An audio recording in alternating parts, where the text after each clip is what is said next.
brothers once again, this time with a shared musical vision and a passion for playing live. So whether or not the critics approve, David Bowie seems content for now to play smaller venues and keep Tin Machine going, even though he's not sure where the music will take them. You can translate for me, right? Thank you. This one's called Baby Universe. 1, 2, 3, 4. Baby, baby, baby, baby, baby, baby, baby, baby, baby, baby, baby, baby, baby, beauty, baby, baby, baby, baby,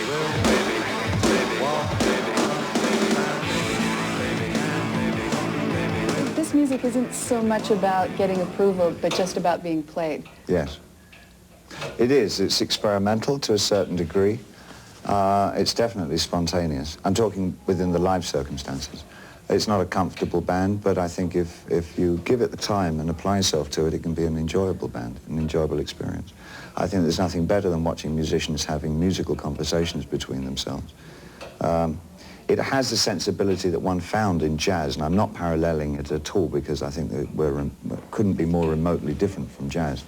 But the sense of picking up on a motif or something and then changing it and abstracting it and following it through another way is sort of inherently part of what jazz was about at its best, say Charlie Mingus or Miles Davis or whatever.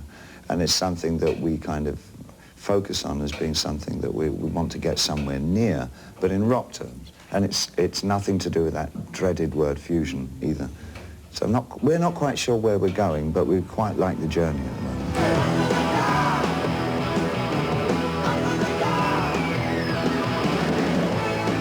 You're very bright, a very intelligent girl. Why are you even bothering with this question? Because I have to go back to the station. If I don't, they'll say, God, this is what made the papers. I'd like to talk about everything else. If you gave me an hour, we wouldn't even touch on it. I know, I get that impression.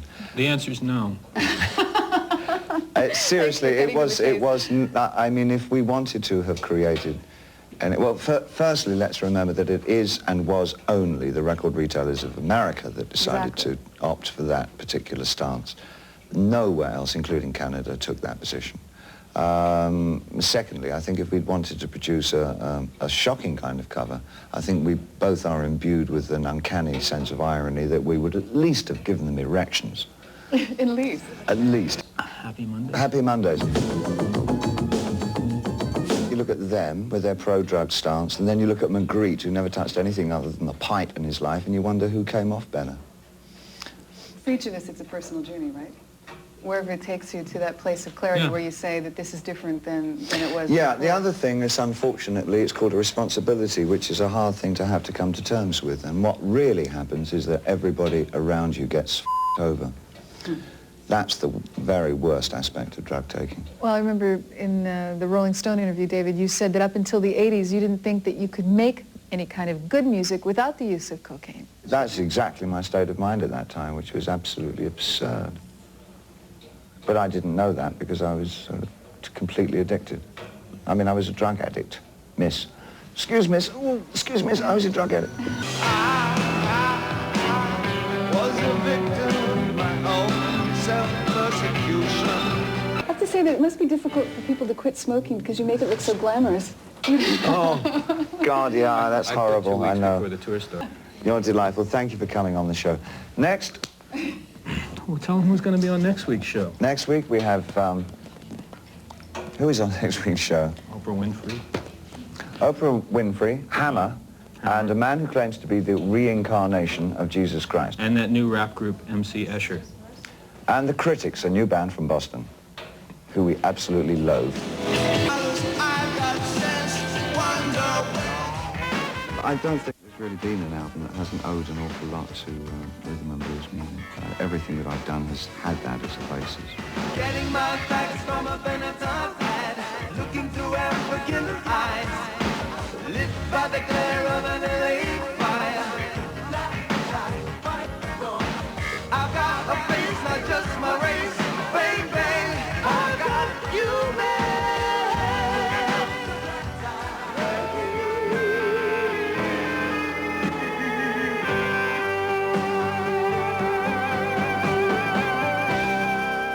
I think black tie, white noise, it refers to the racial boundaries that have been put up in most of the Western world. White noise itself is something that I first encountered on a synthesizer many years ago. There's black noise and white noise. I thought so much of what is said and done by the whites is white noise, so I thought I'd latch onto that. Black ties is because, for me, musically, the one thing that really turned me on to wanting to be a musician and wanting to write was black music, jazz and rock artists of the 50s.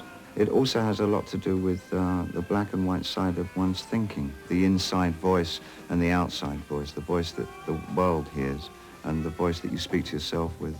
It's all those issues.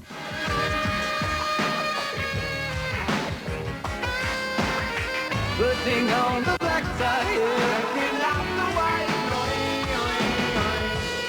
Oh Lord, just let him see me. Oh Lord, yeah, let him hear me. Let him call me brother. Let him put his arms around me. The title, Black Tie, White Noise, actually has some deeper philosophical or social implications, doesn't it? It was nothing more than a sort of rather silly wordplay. I mean, as always, I don't see a straight, clear-cut answer to anything in life, and I guess I wanted to, even though the album fundamentally came from a fount of my own feelings and personal experiences over the last 2 or 3 years, I don't think that I had a real black and white take on everything that had happened. It was nothing is crystal clear to me at the best of times. Mm. And these are, for me, the best of times. But things are still quite murky.